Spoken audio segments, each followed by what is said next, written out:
Halo Sobat Noba, melanjutkan cerita dari episode sebelumnya ya.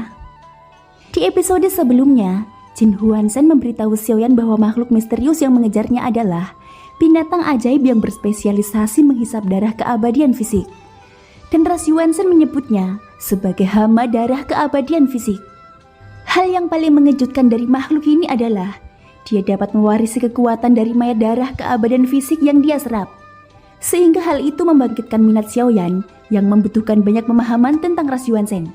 Untuk mengujinya lebih lanjut, Xiaoyan menggunakan avatar Yuan-sen dan menghadapinya secara langsung. Benar saja, seperti yang diharapkan. Ketika avatar Yuan-sen menggunakan keterampilan bertarung jari perusak bintang, hama darah raksasa itu sebenarnya melakukan hal yang sama. Dalam pertukaran awal ini kedua belah pihak sama-sama berakhir imbang. Pada saat ini hama darah raksasa memasang ekspresi garang di wajahnya. Xiaoyan sebaliknya memiliki tatapan acuh tak acuh. Avatar Yuan-sen tidak dapat melakukan banyak keterampilan bertarung.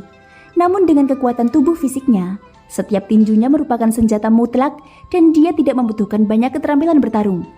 Tidak kusangka makhluk sepertimu sebenarnya bisa menampilkan keterampilan bertarung yang hanya bisa ditampilkan Ras Yuan-sen.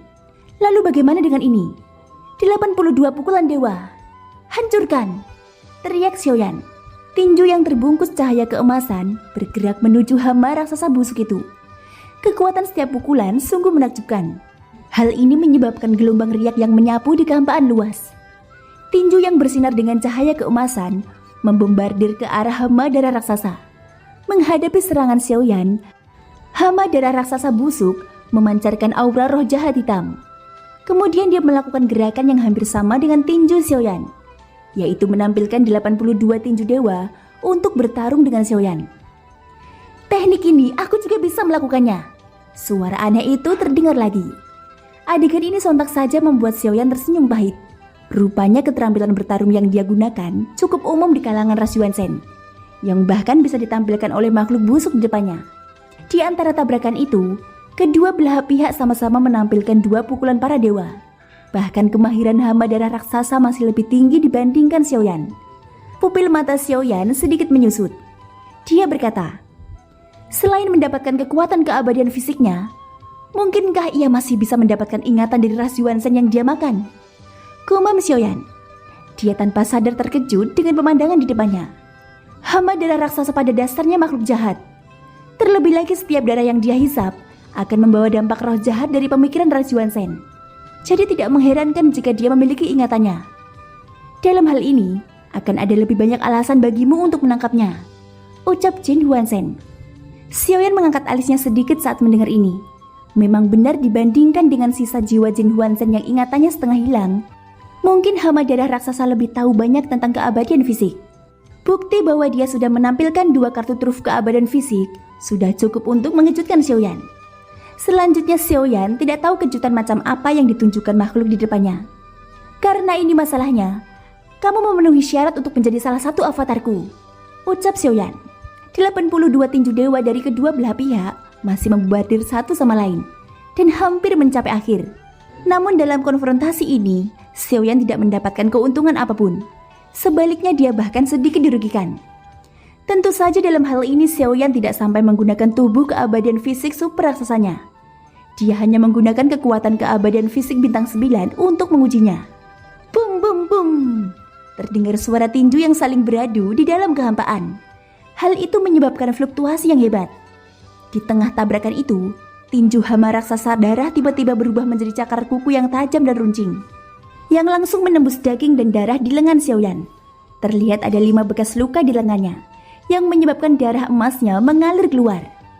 Darah-darah, aku butuh darah. Hama raksasa busuk itu tiba-tiba mengeluarkan suara gila. Dia tampak kegirangan ketika melihat darah, seolah-olah seperti seseorang yang kehausan di tengah gurun pasir yang panas.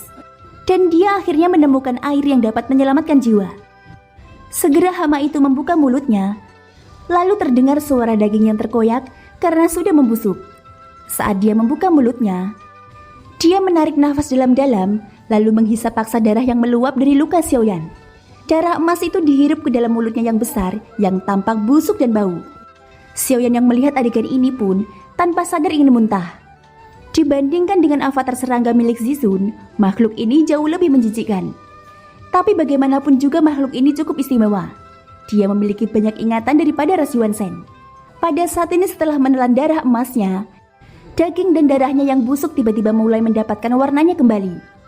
Wajahnya yang semula busuk dan tidak rata, tampaknya menjadi normal. Hehehe, akhirnya, setelah sekian lama, akhirnya aku merasakan darah yang sangat segar. Aku sudah lama tidak meminum darah keabadian fisik. Aku tidak akan melepaskanmu, dan biarkan aku meminum seluruh darahmu, ucap hama raksasa itu sambil menjilat bibirnya. Wajahnya menunjukkan ekspresi kenikmatan yang luar biasa. Lalu muncullah mata serakah. Kalau dipikir-pikir, keberadaan klan Yuansen ini memang merupakan harta karun bagi seluruh dunia. Tidak hanya manusia seperti klan Cimi yang mengincar tubuh fisiknya, tetapi bahkan binatang pun mendambakan darahnya. Dengan cara ini, satu pikiran jahat sebelum kematiannya akan berkembang menjadi roh jahat yang semakin kuat. Gumam Xiaoyan hanya bisa menghela nafas. Dia melihat hama raksasa darah yang telah mendapatkan kembali sebagian kulitnya. Tampaknya alasan mengapa tubuhnya membusuk dan menjijikkan itu karena dia sudah sangat lama tidak menelan darah keabadian fisik sehingga menyebabkan korupsi. Pada saat ini hama raksasa darah memperlihatkan aura ganasnya. Ukurannya sebanding dengan tubuh besar Xiaoyan. Hanya saja ada roh jahat yang sangat berbeda dalam dirinya. Mau minum darah? Kalau begitu, ikuti aku, ucap Xiaoyan. Sudut mulutnya sedikit terangkat. Setelah itu dia bergerak pergi mendekati kompas terbang. Bagaimanapun, untuk memastikan keselamatannya dan menghindari hal yang tak terduga, yang terbaik adalah tidak berpisah terlalu jauh dari tubuh utama Xiaoyan. Setelah beberapa saat, avatar Yuansen tiba di kompas terbang dan berdiri di samping tubuh utama Xiaoyan. Adapun luka di lengannya, itu merupakan kelemahan yang sengaja dilakukan Xiaoyan. Jika tidak, mustahil bagi hama darah raksasa untuk dapat menyakitinya. Biarkan pihak lain merasakan darahnya. Dengan cara ini dia akan berusaha lebih keras lagi untuk mengejarnya. Sedangkan di belakang kompas terbang, lebih dari selusin sosok dan segerombolan nyamuk iblis masih terus mengejarnya. Kompas terbang sekali lagi melaju dengan kecepatan penuh menuju sekte boneka dewa. Sementara itu, scene berganti di sekte boneka dewa. Leluhur, kami sudah mengorbankan 100 boneka. Mengapa peti mati itu masih tidak bisa disegel?